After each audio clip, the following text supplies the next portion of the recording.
that we intend to proceed with impeachment proceedings if Kristi Noem is not fired. Kristi Noem is a complete and total embarrassment. She's a disgrace. And on top of all of that, she's presided over the cold-blooded killings of American citizens. And by the way, she's not the only one. Stephen Miller is the architect of Donald Trump's toxic immigration policies. The situation here in America is a complete and total disaster. Donald Trump and Republicans have failed the American people in every possible way. The cost of living is completely and totally out of control. Housing costs out of control. Grocery costs out of control. Electricity bills out of control. Healthcare costs out of control. Child care costs out of control. America is way too expensive, and Donald Trump and the Republican Party has done nothing about it.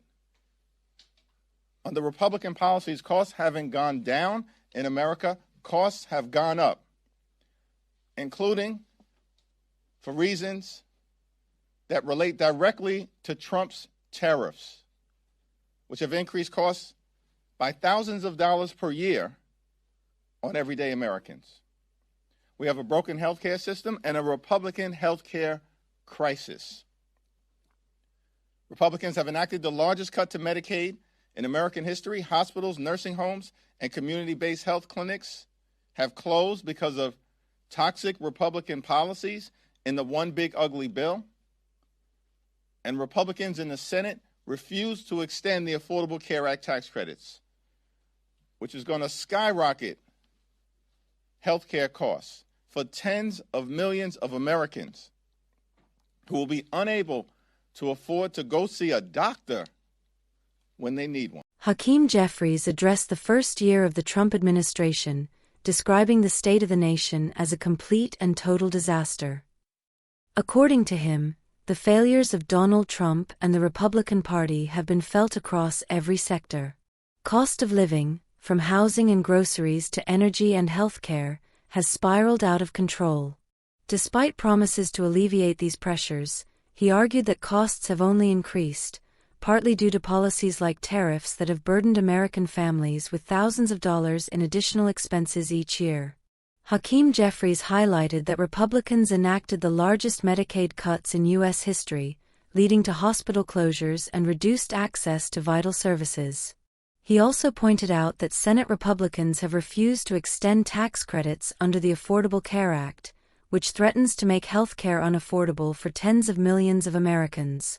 In his view, these policies have worsened the health crisis and left many without access to necessary medical care. Donald Trump and Republicans promised to cut costs in America.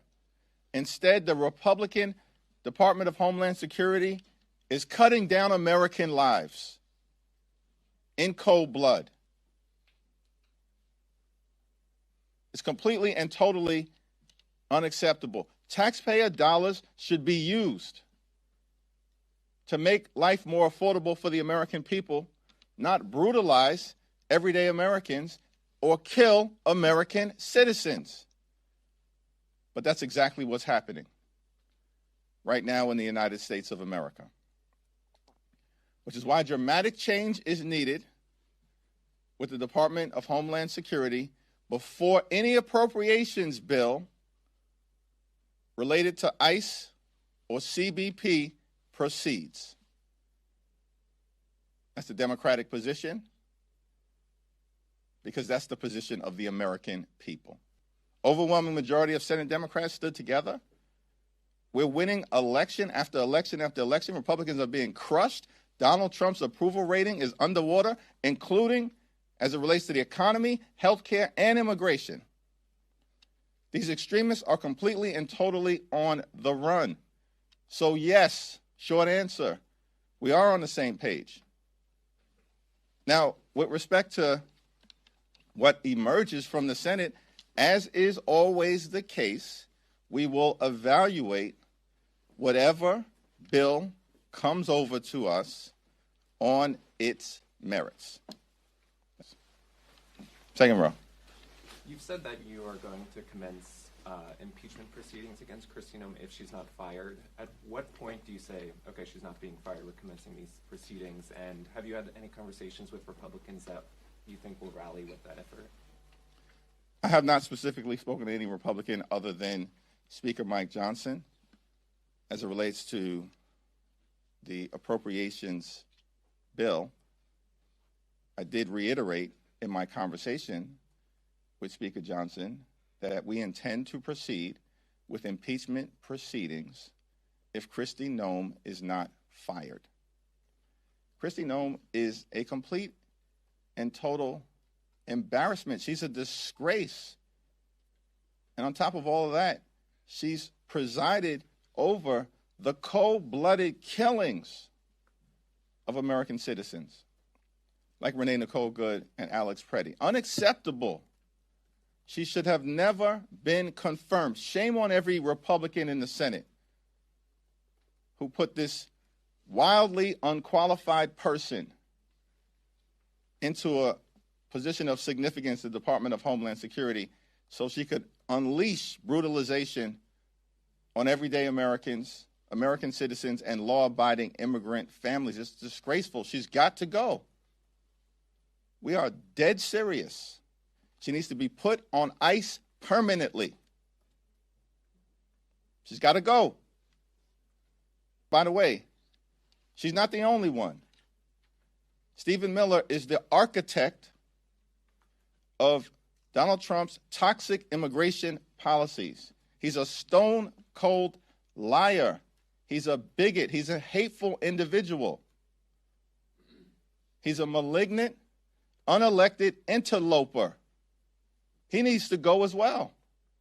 The overarching theme was a call for accountability, reform, and a return to values that prioritize the American people's safety, health, and economic well-being.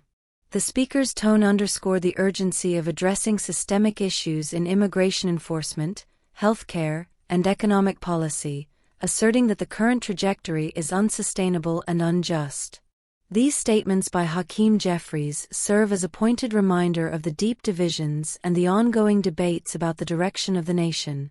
They highlight the importance of holding officials accountable and pushing for policies that truly serve the interests of all Americans, not just a select few.